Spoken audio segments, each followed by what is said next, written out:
Hare Krishna devotees, welcome to the series of సీతారామచంద్రుడు.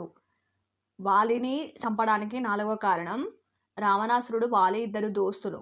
అంటే ఎలా అంటే, ఒకరోజు రావణాసురుడి రాజ్యంలో మంత్రులు అంటారు, అయ్యా నువ్వు ఇంత గొప్ప అంత గొప్ప అని విర్రవీగుతున్నావు కదా, ఒకసారి వాలితో యుద్ధం చేసిరా, అప్పుడు మేము నమ్ముతాము నువ్వే గొప్ప అని ఈ రావణాసురుడిని రెచ్చగొడతారన్నమాట. అయితే రావణాసురుడు సరే అదంతా పని అని వాలి దగ్గరికి వెళ్తాడు.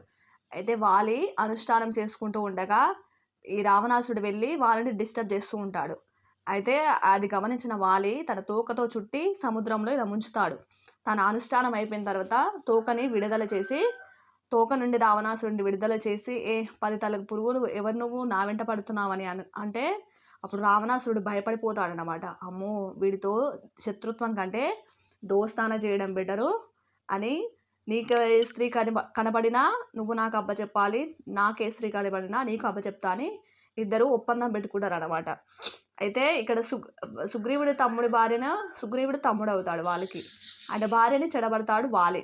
సో ఇక్కడ ఈయన తప్పు చేశాడు. అక్కడ సీతమ్మ తల్లిని రావణాసుడు ఎత్తుకెళ్ళాడు. సో అక్కడ ఆయన తప్పు చేశాడు. స్త్రీలను వేధించి తప్పు చేశారు కాబట్టి, వీళ్ళిద్దరు దోస్తులు కాబట్టి వీళ్ళిద్దరిని చంపడంలో తప్పు లేదని మనకు అక్కడ చెప్పబడింది. కాబట్టి వాళ్ళని చంపడానికి ఇదో కారణము. హరే కృష్ణ.